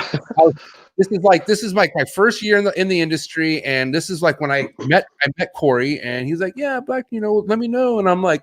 I'm like, man, because I'm like, damn, you know, three G's, like it's a lot of money. And I was like, just kind of tripping. I was like, do I really want to go that route for my first lizard ever? You know? Right. And then of course, you know, this is why you don't ever take shortcuts. But I'm all fucking looking around like an idiot at the pet shop, and I'm like, hey, what's this? This thing looks like an Asian water monitor, and it was like $60, and I was like, fuck, sold. I was like, this thing is sick. And dude, his name was Louis, bro. I'll never forget. He was like this big, and he was beautiful, like a high yellow Nile, bro. Like he was fucking pretty, and he was okay as a small guy. Like he wasn't that bad. And then, you know, for whatever reason, as he got older and older, he got meaner and meaner. And I'm like, what? I was like, and he would never eat in front of me. Like he would just not eat in front of me ever. And like he would eat, but just not in front of me. And I really wanted to see him eat. That was my biggest thing. But dude, I had him for about a year and a half. He was about like he was about like over 4 feet, now like just within 4 feet with his tail. But dude, he was giving me lacerations, like he was whipping me and breaking my skin, and it was like tough love forever, bro. And then finally, I was like, dude, I can't. I was like, I just like my work schedule was so hectic, and I was literally getting my ass kicked every morning because I had an outside enclosure, which he loved, but I would take him inside, and oh man, it was. I actually met a family in LA who was like, hey, I'll take him. And like, he's displayed in this huge ass, like 12 by 12 enclosure, living the life. And I'm like, all right, cool. Like, I only kept him because I was like, who the hell is going to want to take this fucking headache? Like, so they're going to let him go. Like, they're going to let him go. And he actually almost got out, bro. He almost, I didn't know that they take off when they're spooked. Like, I didn't know they just, they jet. Gone. I had the enclosure that he was in right next to my door, and I was doing all my chores, right? And I was just doing a water change. He was just chilling, basking. I was doing a water change, and then my dad comes to visit. He opens the door. He just takes off, dude. And I fucking shove my dad out of the way, and I'm running. And luckily, this fool went up a tree, and like I grabbed him. He fucking turned around, and he turns around and just chomps the shit out of me. And I'm just like, I was just so happy I caught him. If he would have went up that tree, I would have. It's it. It would have been gone. Game over. Game over. That tree was huge, bro. That tree was gigantic. So, dude, that's the kind of shit a monitor will go put you through. That's the kind of like preparation. And so that's the one thing I'm happy I'm prepared for. I did go through a year and a half of working with the Nile, and I did a lot of socializing with it, bro. And I'm pretty sure it was a wild caught. It just wasn't going to happen. I don't think like this thing like never turned around like ever, like ever. That's Niles, man. That's that species. Obviously, a couple here and there are okay, but Niles as a species are a really tough animal. It kind of reminds me of my first venomous snake that I got, which was like I'd handled cobras before, monocles and stuff like that, and there was this forest cobra that was at the village that was just sitting there, and I ended up taking it home. This was my first venomous snake that I brought to my house. It was like a 7-foot forest cobra, and I had no business having this snake. Like it was, I don't know if you've been around forest cobras before. No, or cobras at all. Forest cobras are like a whole other tier above other cobras. They're intense. They're fucking black. They're like this around. Like they're very, very intense and intimidating. But yeah, go ahead. Yeah. No, I was like, 18 maybe, and I had brought this 7-foot forest cobra into my bedroom and had it in like a little 3 or 4 foot Neodesha, and I just like was not prepared for the energy of that snake. I really should have done my research. And so after some close calls and some really scary moments, I was like, all right, that's enough of this thing, and ended up giving it to a friend who loved it and took great care of it. And I scaled back a little bit and started with some slower things, but it was kind of the same situation where I was just like, oh, I'll help this snake out, I'll take it home. I've handled cobras before, and he taught me a lot of lessons, that's for sure. My first like mistake snake wasn't a cobra. It was an adult male Burmese, which I didn't know what the fuck I was getting myself into. This guy was so mean, and it was my very first snake bite was from him. My very, very first snake bite, which I remember I was so happy. I was like, I got bit. Like, I wasn't too much. I was more like my heart was racing. I was more scared the shit out of me. Because he kept striking and like he just got me once, and I was like, oh my! But I was like, dude, it's not that bad. Like it's really not that bad. Like I thought it was gonna be terrible, but this is before I saw what a food bite could do to you, right? So, but anyways, I had this green granite Burmese, beautiful fucking snake. I was all like, oh, I'm gonna breed Burmeses. Like this is I was such a fucking hardhead getting into this, right? But I learned right away that this fucker was breaking out of everything I was putting him in. I don't know how. And literally, I had to put him in a fucking 4x2 with 2 latches, and like I had to put sticks. Like I don't know if he just used his body to slide shit. I don't know. They slide it, bro. I had it there was mornings where I'm like there was shit knocked over, and I'm like, what the fuck? And then there he is, just right there looking at me like, come on, mother, like let's go to war. And like I'm talking about fucking piss shit. As soon as I touched him, like just like wild. And I was like, this is stupid. Like this is nuts. Like what am I doing? So I got rid of him, and then I got rid of him. I found someone who like bred Burmeses, so that worked out. But then I had this retic, bro, named Zach. Okay, he was a dwarf. Somebody's like, oh, he's a dwarf. I'm like, all right, how big? He's a classic. he's like, he's under 9 feet. And I'm like, well, okay, is that big? And dude, sure enough, it's a male who's all he wants to do is breed. He's body checking everything. Right. But he also had his moments. Like I would take him out and I'm like, oh wow, he's fucking, he's not that bad. But sure enough, dude, this is when I was hearing how bad food bites could be. Like they always say, don't pull your hand. Like if you get bit, fucking pull away. Right. And I was like, I was seeing stories and I was seeing pictures and I was like, damn. So I remember one time I was in the hurry of doing something. My dad was over checking everything out, and he would always in the beginning he would come over for feeding sessions because he enjoyed it, right? So he's like, hey, he's like, let me feed your big snakes, and I'm like, all right, dude. I was like, here, they're all. I was telling him, I was like, all you got to do with Zach is throw it in there. Don't do nothing else. Just fucking throw it in there. And he's like, all right. And I was like, and then you have to feed him too. So I guess he did the first one good. And the second one, for whatever reason, and I don't know why, he opened it and it was in like a box, and he put his hands in the enclosure to like shake it out, and then fucking boom, Zach hits his hand and he pulls away, bro. 17 stitches later, like his hand looked like he put it in a blender, bro. Like I'm talking about like the bone, like.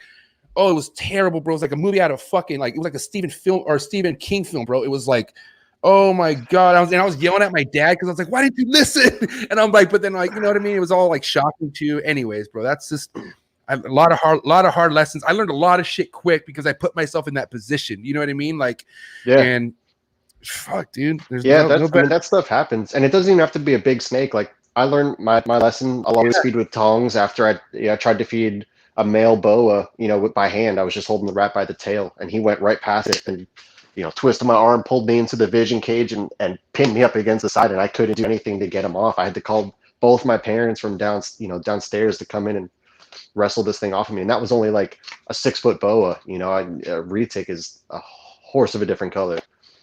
This is like, okay, one of the very first YouTube videos I ever came across is what made me realize like there's fucking some idiots out there with who has animals. Like this doesn't make any sense. Because I remember in the beginning I'm thinking like, oh wow, that guy must be amazing because he keeps this. That guy must be amazing because he keeps that.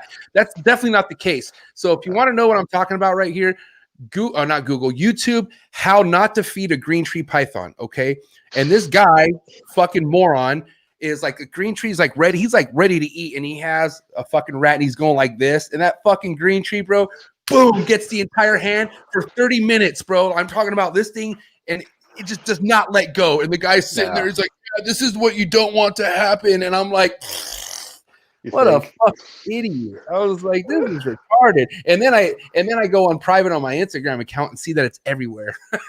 Yep. Now stuff like that goes viral real quick, man. Real quick. It's crazy, bro.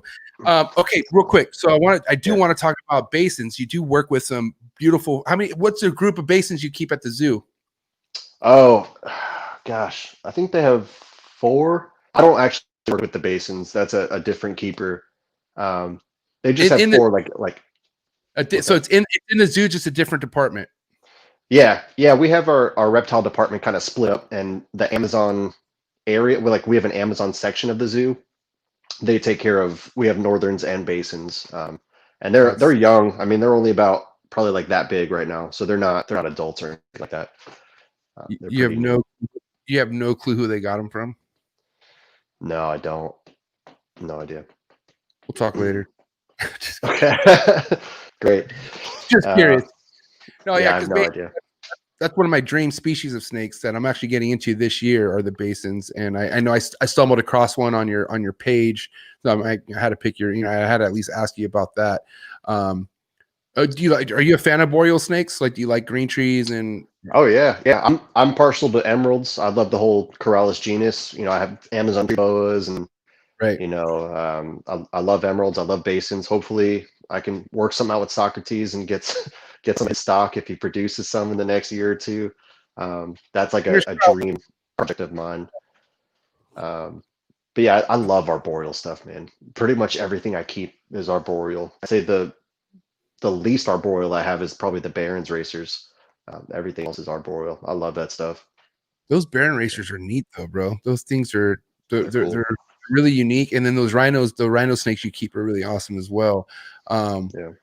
When was it when you became so fascinated with rhinos with rhino snakes? I went to Daytona like I don't know 15 years ago or something like that, and somebody like I just walked in. It was the first table that had animals on it after like the merchandise, and this guy just had like a acrylic box with a bunch of gray snakes in it, and then he had an adult like in the top box, and I was like, what the fuck are these things, man? Like they're super cool, and they were like $100 each. And I was like, oh man, that's too much for me. I was like in high school or something like that. I don't even remember. I was like, that's too much for me. $100. And now they're like $800 a piece. Right.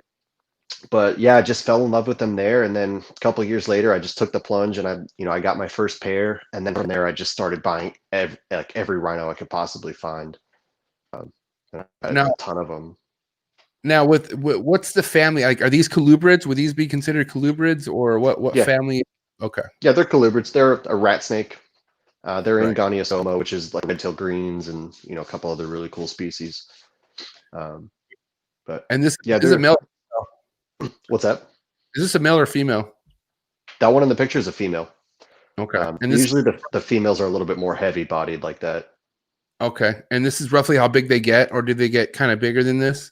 No, that's actually a big one. That's Okay. that's one that I produced in I don't remember what year.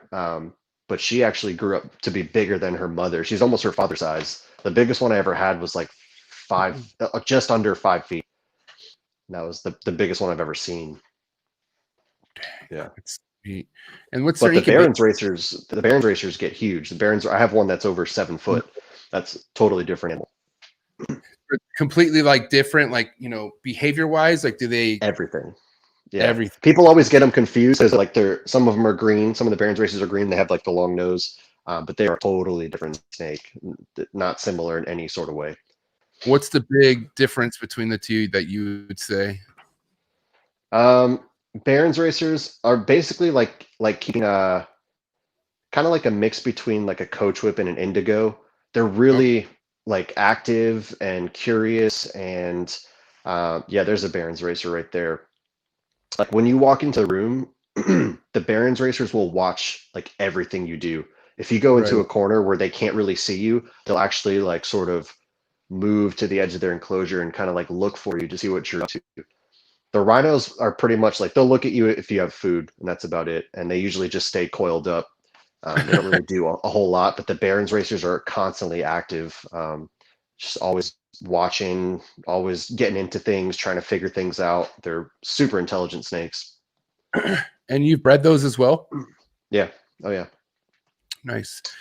Do they I mean, do all colubrids like are they tend to become cannibalism if they, can they go cannibalism if they wanted to? For the most part, is it just certain ones like mangroves and waters? Certain ones like indigos are obviously famous for eating other Right, snakes, and right. musaranos eat other snakes, and there's a lot of different king snakes or colubrid that eat primarily other snakes. But Right. I haven't had too much issue with the rhinos. Like if I used to keep a few of them in one big enclosure, and I had to be careful about feeding because one I would feed two at the same time, but one would eat it faster and grab the head of the other one and try to swallow that one just because they were like food motivated for the rodents, not because they wanted to eat the other rhino. But I have had Barons racers eat each other, a female eat a smaller male, which was unfortunate. I mean, they say for the most part, I know with like certain Boega's species, like you want them to be at closest size to each other. Like you don't want one to be drastically smaller than the other or Right. anything like that. You want them to be almost sized up next to each other, basically, Yeah. to avoid that. And this is my first year actually successfully breeding. I wouldn't say successfully breeding, but pairing like without any issue some mangrove cat snakes that I have. But they're like basically the same size. Yeah. And they actually could cohabit. I mean, they've cohabited together for up to a week until I have to separate them to offer them food. But yeah, I mean, I think that having the same size is like super crucial. Yeah, and definitely. yeah, With a lot of species, like even with indigos and cribos, like the males get bigger because of like breeding time. Like females would try to eat them, So in a lot of snakes, like pythons and stuff, obviously the female gets bigger. She's got to carry a ton of eggs. But in indigos and things like that, the males get bigger because they don't want to get eaten. right. It makes sense. Yeah. That's crazy. Now, do you guys keep indigos at the Miami Zoo? Do you that you know of? We have an Eastern indigo in our education department, and then we have unicolor cribos or blacktail cribos on exhibit. Okay. Yeah, so we actually bred those too, although I don't think we bred them in recent years, but in the past, yeah. That's definitely been one species I've been wanting to add. It just hasn't happened, and it'll happen at some point. But yeah, those are such neat animals. Have you ever worked with false water cobras? Yeah, they're not for me. I gotta be honest. People go crazy over them, but they're just like not one of those ones that jumps out at me. They're intense. I mean, they grown on me. Like I have a really nice hypo pair. Like they're like really high. Like they look really cool hypo, right? They're not like the dark. They don't look like they don't look like shit, basically. But they're like, dude, they're fucking intense snakes. Like I paired them up for the first time, and they chase each other, like fucking slapping the tail across the enclosure. Like, I mean, I haven't worked with any kind of cobras, obviously, or anything like that. But I've seen videos and shit like that, and I feel like their behavior when it comes to breeding is almost similar. Like, you know what I mean? Like, that's pretty much how cobras act. Like I was talking about that forest cobra earlier. Like a monocle, if you piss off a monocle, for the most part, they hold the ground. They'll hood up and wait there and kind of follow you around. And a forest cobra will like actively go after you. Certain monocles do the same thing, but yeah, false water cobras are pretty similar. They love food. That's one thing. If there's food in the room, they're going to be at the glass. Just looking, trying to get out, and you open that door and they're coming shooting out. That's not the part that bothers me about them. I don't know what it is. They just like don't do it for me. You just like certain species just they don't hit home for you. That's one of them. That's how I feel about hognoses and sand boas. Like I feel bad. I feel bad because like, and it's kind of a joke, but it's not. But then like, I'll ask a guest, like, hey, you keep anything else? Yeah, I keep hognoses. I'm like, okay, next. Yeah. Like they're cool in their own right, but they're just, not for me. It's not for me. They're just not for me. Yeah. Like they look like something out of like Mario Brothers or something. Like something you should kill with the fire. They look like something you should kill with a fireball or something. I don't know. Like you ever see the Arabian sand boas? No, but you got it's like the world's derpiest, and you got to look at their eyes like on the top of their head, like one points one direction and one's the other. It's ridiculous. Dude, that's like worm keeping. Like that's not even a snake. Like you should get into it like earthworms or something while you're at it. Oh, dude. Okay, I do have to bring this up because this is also something you do, and I'm not gonna lie. There's a couple things out there, Ryan, that really fucking creep me out, bro. Like I'm talking about, like you know what I mean. And I don't like spiders, but like tarantulas and shit. Like I'm not a spider person, bro. But I'm also not a fucking insect person. So what the fuck is this? So that first of all, it's not alive. I know it's not alive. I want to talk about why you work with. I want to know what you do with these, but yeah, let's talk about like what fucking kind of bug is this, and what is it that you're doing with it, and yeah, let's talk about that. So that's Calcosoma atlas, which is called the atlas beetle. It's just the Asian beetle. That's the male. They have these huge horns that they fight with. They'll throw each other around, pick each other up, and they're actually really cool. They don't live very long. They actually the first part of their life is as a grub, and that's the longest part of their life. That could be a year or two, and then they're in this like little pupa thing. I don't know what you call it really, but it's like a sort of like a cocoon, I guess, underground for a while, and then they emerge as this adult beetle, and they live for like 6 months, and then they breed and die. But I used to do like frames, and so I would order insects, I would import them, and then pin them out to look like that, and then put them in like an ornate frame and sell them, or decorate my own walls with them. I have a bunch of them here at the house with all different types of species and stuff. But that's what you get that little. Oh wait, hold on. Okay, no. What were we gonna say about this? Well, I was going to point out that little yellow dot, but the picture has a ton of them, which are just pins. You use the pins to like position certain things like that. As Heteropteryx dilatata. Oh my god, this is so intense, bro. This is like Starship. What is it? Star Troopers or that fucking one movie with the aliens? Anyways, well, this is intense, bro. Yeah, that's a jungle nymph, and that's a female. The females are like probably like a foot long almost, and then the males are like 6 inches, maybe the little tiny brown things. But these females have these crazy like prickles on them, these little spines. Every time I pin one of those out, I'd stab myself. I'd be bleeding all over the place. But those are big sellers. People freaking love those things because they look like aliens. Like, when do you ever see an insect that looks like that? You Almost don't. never. You Yeah, don't. This is they're, they're from Malaysia. this is something in your nightmares right here. Like this is like I always have nightmares of getting eaten by something like this. I'm not joking, Yeah. bro. They I'm only not- eat certain leaves, like that's it. But they look like they would just, eat your brains out of the back of your head while laughing at you. And where these found? Where can you find these at? They're Malaysian. Yeah, I'm not going to Malaysia. There's a lot worse out there in Malaysia. Oh, gee, I bet. And I'm sure you visited Malaysia before, right? No, I haven't No, actually. It's on my list. So Malaysia, you haven't been. You've been to Indo? No, I've actually only been like South and Central America. I haven't done anything across the pond. Yeah. So you've done southern stuff. Yeah. So you've done You've done Mexico trips before? Yeah. Okay. Yeah. You've done herping in Mexico, like Costa Rica or anything like that?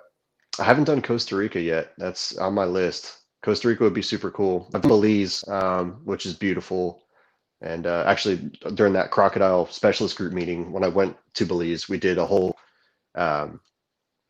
thing on morelets crocodiles. We spent a couple nights out in the swamp just counting morelets and stuff. But there was one night when we were going up and down this one dirt road, and we happened to see a jaguar just crossing the road, and it was just the coolest freaking thing ever.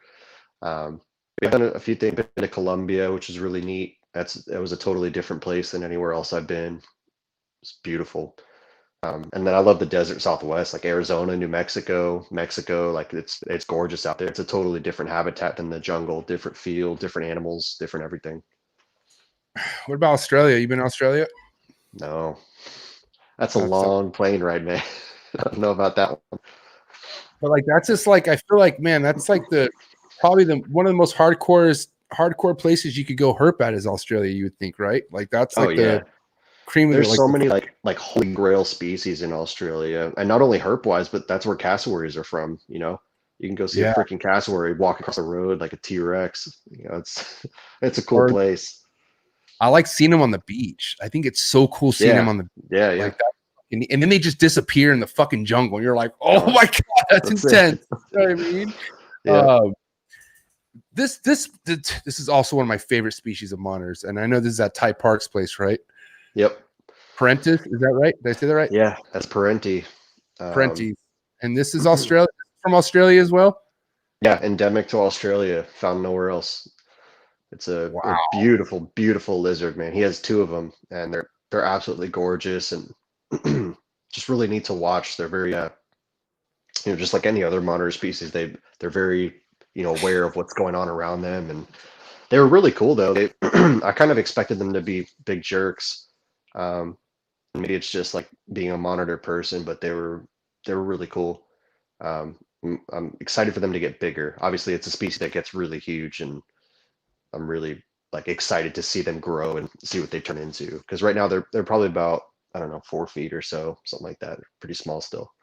And is he the only one that has those? I mean, I don't really see them anywhere. Like I rarely ever see other species at all. Period. In terms of private within the U.S., I think if he's not the only one, he's one of very few people that have Parentis.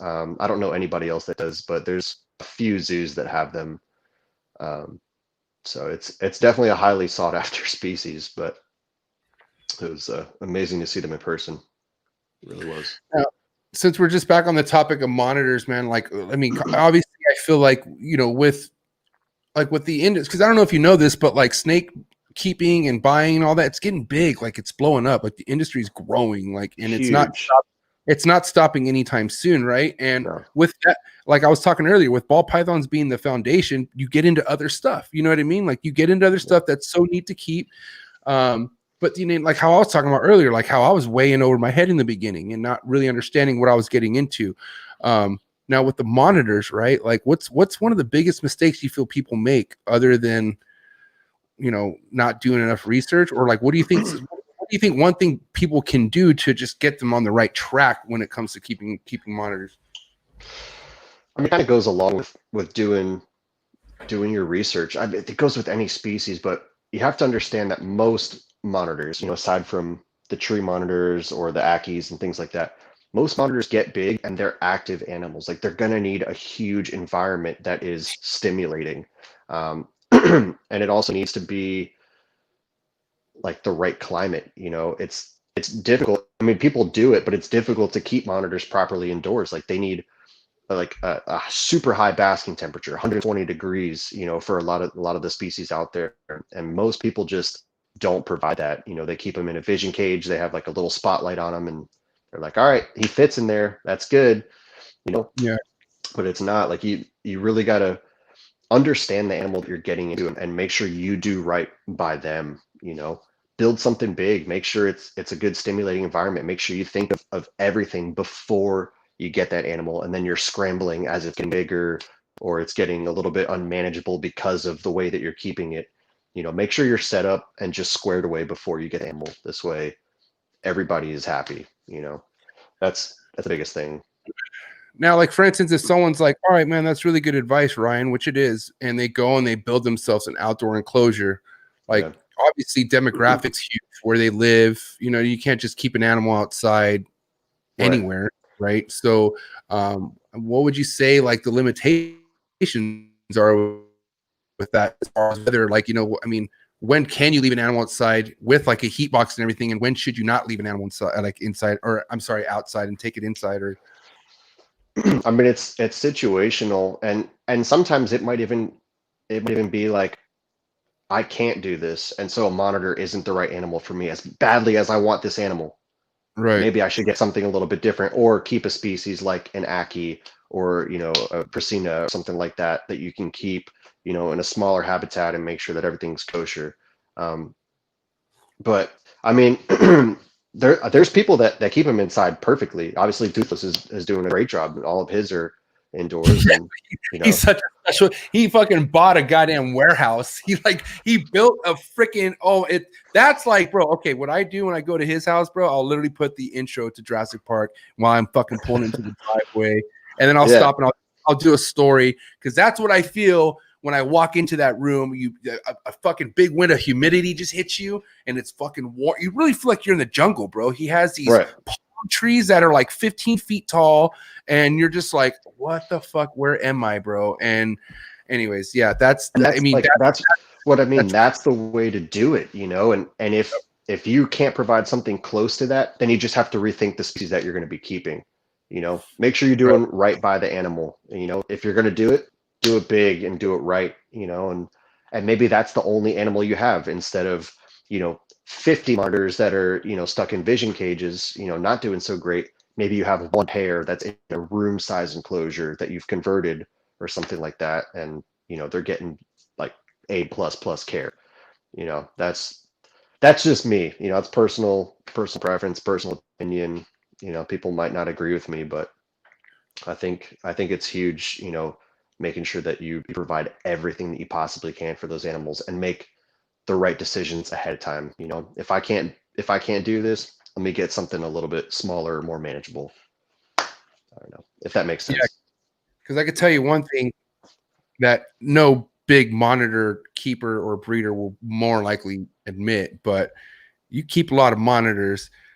Those are the fucking number one escape artists or monitors, bro. Like they could just 100%. They could get out. You could have wired fucking damn drilled everywhere. They'll just find a way to get out if you're not careful.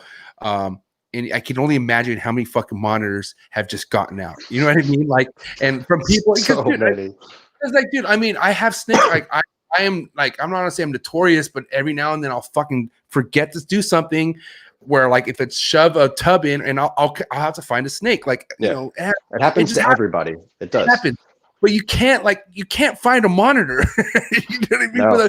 You get lucky for the most part, but a big one outside, if it's outside, it's gone, dude. Like, long gone. And then it's on Fox 10 News, and it's not good. You know what I mean? So it's so crucial to stay within your means. Like, you don't need fucking 50 monitors for sure. That is just, if you're not a zoo, you don't need any of that. That doesn't make any sense. That's just like, I mean, even Corey doesn't have a ton of monitors. He only has like 6 monitors. He doesn't have a shit ton of monitors. He just has gigantic spaces for all of them. You know what I mean? Yeah, he put his money into where it matters. He picked really cool species that he really enjoys, high profile species, and he went Yep. for big habitats and look at like the success that he has with them. Some people might be keeping them in something much less, and they're like, I don't get it. Like, why aren't these things breeding? And it's like, well, look at the Because care, man. Like that croc monitor wants to be 18 feet up in the air in a tree, where it feels secure. And yeah, so, you look at his success, and it's testament to it. But monitor, I mean, going back on the escape thing, like they're insane. We boxed up a black throat one time in like a big thick wooden crate, screwed it down and everything. And on the way to the airport, he just stood up and just popped the whole top. I mean, like 3/4 inch plywood, with wood screws in it, and he just ripped the whole thing apart. We had to go back and put metal straps around it just to ship this thing to wherever he was going. Like they'll get out of anything, man. That's what they do. They go, especially like the rock monitors, the black throats and white throats and stuff. They're in rock crevices in the wild. Like if they get stuck, they just push rocks apart and they make it work. they're designed for that shit, They're basically. designed for it. They're built for it. They're Yeah, incredibly and strong. about how many years they've been on this earth. Like they've gone through everything. Like they're Right. like indestructible in a way. Yeah, they'll die at some point, but still, like these motherfuckers are almost indestructible. Like, Yeah. Inch and a half and screws aren't going to hold back this 50-pound black throat or whatever it was. Yeah. oh They're Jesus built to Christ. built to last. Yeah. All right, man. So I have to ask you, Ryan, like, what's your plan future wise with the zoo? What's your plan? What is it that you're looking to do with yourself, with your animals in the long run? Like, where are we at future wise for you? What are you looking forward to the most and stuff? That's a good question, man. I'm kind of in limbo right now, just trying to get, some other things in my life situated and squared away and to where things are running smooth. But for right now, I'm just coasting in my keeper position, enjoying my snakes and everything at home. And then, in the future, it would be cool to take on, an SSP program or a stud book, maybe one proc species out there. If Nice. somebody gives it up and, do a few years of coordinating, the survival of a whole species, just participating, in more conferences and anything I can do with conservation. That's becoming more and more important to me because the earth is just disappearing at this crazy alarming rate, and I just want to do anything that I can to make sure that animals that I grew up enjoying, and that were here way before me, have a nice healthy future. So conservation is my future, whatever that means. I'm not exactly sure, but I'll be with the zoo for a long time. It's a great place. I love it there, and they do a lot of good work. So just keep up with that. What is helping to conservation? Like, what is that to you? Like, what is the definition to like to where you say, well, I help conservation? Because I feel like some people just ride that and say that they do it, but are you really doing it or are you just saying it? Like, you know what I mean? Like, Yeah, you see that more and more. Like I honestly feel like social media, although it may have helped conservation in a way, I feel like people have taken advantage of it, and and they might just take a picture with an animal one day and be like, oh, it's for conservation, but it's not really that. It doesn't do anything. Um, it's hard to say. Like there's so many different ways, from recycling or making better food choices to maybe even getting picky about where your animals come from, instead of buying from importers. I'm not knocking importers at all. It's a huge part of herpetoculture history. um, but start to breed more species in captivity, so we don't have to import them anymore, and we're not putting pressure on wild populations that are already having issues with human encroachment. um, and just finding any sort of conservation projects online. Like tons of zookeepers post different ways that you can help. There's all sorts of different programs that are going on. Go through Instagram, go through Facebook, look for the legit people, and you know try to find the programs that they're excited about, and see how you can be a part of those. Sometimes it's as simple as just spreading good information about conservation, even if you don't donate money, because not everybody has money to donate. But if you spread the word, you might get it to more people that weren't aware of this creature's existence, or this the peril that they're facing. the more people that know about it, the better. So education is key. I think that's like the simplest thing to say or to wrap that up with is, just spread the word. Another thing that's starting to become popular too, and like I don't really know what the limits are with it because I've never done this, but like going like people filming themselves jump in, and I think it's in Florida too, but it could be in other places. I think it's all over, but just people going into wildlife, pulling snakes, and like trying to talk real basic terms about it, but then like as you're getting bit, like basically want to be Steve Irwin's, bro. Like, Yeah. but they're like, they're like popping up, and I'm like, what? Like, you know what I mean? But I don't know. Does that do good? Like, is that kind of like, I mean, is that kind of something where it doesn't hurt us, or, I mean, what kind of influence do you think that really is for the industry? I want to be careful about what I say here because I don't want it to be taken the wrong way. I personally find videos like that to be, a little goofy and just unnecessary, because the animal is beautiful in its own right, and I think the reason people go for the biting and stuff is because it gets more views. So in that sense, it's effective because you're getting more people to see this animal. Maybe they had no idea it existed. So now Right. these people see it, they're like, wow, that's a really cool animal. Maybe I should pay a little bit more attention to it. But at the same time, you're showing them like the negative side of it. So instead of having it bite your face, like maybe sit back and watch it for a little while, see if you can find it doing hunting behavior or something cool, that people don't normally get to see, and something that's not scary to people. Because to some people, like that's cool. This guy's crazy. He's letting that snake bite his face. Like that's insane. But to other people, it's like, holy shit, that's fucking terrifying. And so like, I just wish people would just let the animal be the star. Like that's if that's what it's about. If it's about the animal, let the animal be the star. Dude, good fuck. I'm honestly, that's probably the most firest fucking fact statement of 2021 right now. Let the animal be, because it's about the animals. At the end of the day, like fuck you, fuck our egos, fuck what's happening inside of us. It's about the animals, bro. Like, oh man. And that's another thing that goes back to what crossed my mind. I was like, if you're really about fucking holding venomous, if that's really something to you, you do it on the low. You do it just by yourself. Like you wouldn't care to fucking, show it off to anyone because it's about you. And yeah, man, it's just that's on. Like I'll probably get flack for that because people will be like, oh, you post pictures with animals, with the animal like on your page, and some people just post animals. Because I find myself looking at those pages more where it's just pictures of rattlesnakes in situ without a guy, sitting there holding it with a hook.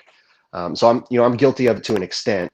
But in terms of like some of those crazy YouTube videos and stuff like that, like again, let the animal be the star. If you enjoy holding them, do your thing, do it at home. You don't have to show the world. But it's about the animals. Like show their natural behaviors, show why they're important to the environment that they come from, like what makes them freaking badass. You watch that Nature's Metal page or Nature is Savage, like those pages show you like raw nature, and people go ballistic over that stuff. Focus on that stuff. That's nature. That's the cool shit. And I feel like, like if somebody is so concerned about building a following, if you're concerned about the right things, that following shit comes. Like that shit comes if you're just not worried about it. Like, you know what I mean? Just be natural, man. Just be you. People will flock to it. They'll see that, that it's genuine. People love that stuff. It'll happen. And you want the people who are genuinely following you for that. You don't want people following you, and I preach this all the time, and there's nothing against this, but people are like, well, follow me and I'll follow you back, or fucking post your 10 accounts who you should follow or something like that. And like, I mean, that's cool. You know what I mean? But for at the long run, like you're going to build up a bunch of fucking pity follows. You know what I mean? And like, you really have somebody fucking with you because they found what you have and they're like, wow, this is amazing. Like, this is what I want to. You know what I mean? I just feel like at the end of the day, nothing hurts to network, but you got to understand at the end of the day, you want people to be into you, not because, or the animals, I should say, because it's about the animals. Right. Make the animals a star, motherfucker. Put that on a t-shirt. Hell yeah. That's sick. Dude, this has been an amazing fucking hour and 40 minutes. I got to say, I respect you taking the time for me, for all the viewers. I'm sure we could talk more and more about shit, but I would love to bring you back on for a round two for sure, bro. Yeah, absolutely, man. This was awesome, bro. I love the vibe. You got so much knowledge, Ryan, and I feel like you're in a good place. I feel like I'm somebody who looks at like, destiny and things are meant for a certain reason and the stars are aligned. And I feel like you are meant to be in your position for a reason. I feel like the stars were aligned for you to be at where you're at. And, the industry is really good to have somebody like you. And, the future is bright for you, man. I'm stoked, man. Oh man, that's super cool of you to say. I really appreciate that. Now, before you go, I have hot seat questions. Everyone has to go through some hot seat questions before they dip out. Okay. Are you ready for these hot seat questions? Yeah, let's do it. All right. You got to think of that one real quick. All right, Ryan. So hot seat question. Now, real quick, just to let you know, I don't need an explanation behind your answer. I just need one or the other because they're going to come quick. Okay. Okay. All right. Cool. All right. So where are they at? All right. So hot seat questions for my man, Ryan. Ready? Frozen thawed or live? Frozen thawed. Okay. A cutter or no cut? What is that? A cutter or no cut? So let's just say it's whatever day the eggs are dimpled. You know what I mean? And they haven't pipped. Egg cutter. No cut. I'm a no cut person. No cut. No matter what. Even though if there's you're like, man, there should be a pip by now. You're not going to cut at all. Period. I'll wait till the extreme and then I'll cut. I'm not never mind. So let's keep going. He's an egg cutter. All right. Baseball or football? Football. Okay. Steak or fish? Fish. Okay. Ooh, nice. Eminem or Machine Gun Kelly? Man, I'm actually a metalhead. But Eminem's OG, man. Is okay, cool. The Metallica or Slayer? Slayer. Okay. Yeah. Van Halen or Sammy Hagar? Van Halen. All right. Said that quick, man. Okay. Yeah. Little word association. First thing to come to mind. Milk. Cows. Cocoa. I don't know who's watching this, man. Cocoa. What was that? Cocoa. Cocoa? Oh my God. Puffs. Stuck shed. Stuck shed? Yeah. Oh, fuck. Bad husbandry. Instagram trolls. Oh, God, I don't even have an answer for that. That's a pass for me. Obsolete. I love it. That's probably one of the most sickest answer I've had. Doesn't matter. All right, but one has to go forever, and I mean forever, never coming back. Okay, Instagram or Facebook? To disappear forever? Ever? Oh, Facebook, 100%. All right, respect. God, you did it. Facebook is poisonous, man. Good Lord. Toxic as shit, bro. Toxic as shit. Dude, Ryan, you are the fucking seriously one of the sickest guests I've had on. I mean, you got to understand the level of animal keeping you're doing and what it means to me that you are working with shit like this. So thank you so much for being a part of this. I will say you've had a lot of people fucking, giving you mad props in the comments and whatnot. And you have a really big following too. So what do you have to say to all your support out there, man? Everyone who follows you and whatnot and really look up to what you do. Oh man, that's a tough one. I mean, I appreciate everybody's support. If you're along for the ride and you just appreciate the love and the animals, like that means a whole lot to me. Don't be afraid to reach out if you ever have any questions or you want to know anything or you want to see more of something. Reach out. I think I'm a pretty nice guy. I try to get to all my messages, even if it takes me a little while. It took me a little while to get back to you just for the show. Just stay tuned in and hopefully more good things to come for you guys. I really appreciate everything. Thank you. Yeah, man. We appreciate you, dude. And this was a great episode. Round 2 is we can't wait for round 2. This is going to be amazing, dude. Yeah, have a great let's do it, man. I'll be in touch, bro. May 20th to the 24th. So I'll let's figure out what day's good. I know Sock lives like 45 minutes from the Miami Zoo, so it's definitely like all feasible to work out. And I would love to hang out with you, meet you in person, and talk more about some. Bring them on down. We'll hang out. We'll meet the Komodos. Oh my God! All right, man. Hey, have a good night, Ryan. Be safe, dude. God bless you, dog. Okay, and I'll talk to you soon. Thank you so much. Take care. Be safe, everybody. Later, Ryan. Zookeeper Ryan in the books. That was sick as fuck. Oh, I enjoyed that, man. Thank you so much, everyone who tuned in, everyone who came over. to just fucking check out what Ryan had to say. Really, really awesome stuff. I knew this would be an amazing episode. And I believe we just barely scratched the surface with this guy. So I'm not going to give you, I'm not going to give you all of Ryan Martinez just yet. Okay. Round 2 will be coming up. So thank you so much for tuning in. If this was your first time tuning in to Trap Talk with MJ, please do your boy a favor. Hit the subscribe button. Hit the notification bell. That way you're on top of every Trap Talk session I come out with. These are happening every Thursday night, 6 p.m. Pacific Standard Time, like clockwork. Remember back in the day, the TV Guide? I would be up in the TV Guide right there highlighted on every Thursday, 6 p.m. Pacific Standard Time, right after Tool Time or something. That's how OG this channel has been. I don't miss a beat. And then Saturday mornings, 9 a.m., we have something cracking off. Trap Talk Dab and Coffee Session. We have a real special episode. All my ball python people in the house, I'm going to need you to tap in for this because we are going to be going to the UK. Finally going back to the UK. We're going to be tapped in with my homie, Paul Milner from Urban Constrictors. I cannot wait to talk to this dude. But we're going to be tapping in early with him, 9 a.m. Pacific Standard Time, Saturday morning. So make sure you get ready for that. Set that reminder. The link to that episode in the description below. And yeah, man, appreciate you guys so much. Thank you so much for tuning in, talking to my man Ryan. And yeah, man, I'll see you guys on the next one, man. This Saturday, it's going down.